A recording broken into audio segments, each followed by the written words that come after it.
4 things your hair color tells you about your health. Whether or not blondes have more fun is still up for debate, but the color of your hair can actually tell you a fair amount about yourself and your health. We're talking natural hair color, by the way, not the color listed on the bottle, no judgment.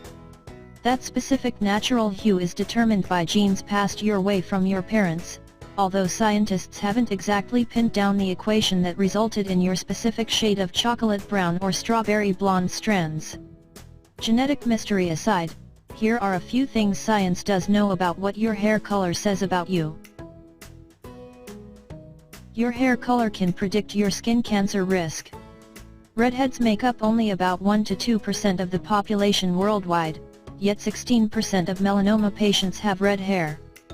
The researchers discovered that a specific gene variation that's linked to having red hair, and freckles, too, seems to lead to a 42% faster rate of developing skin cancer causing genetic mutations.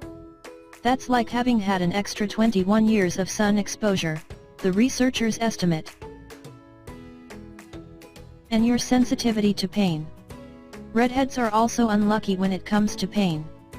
Turns out, a genetic variation linked to red hair seems to make redheads resistant to certain anesthetics, meaning they were more likely to have had a painful dental experience in the past.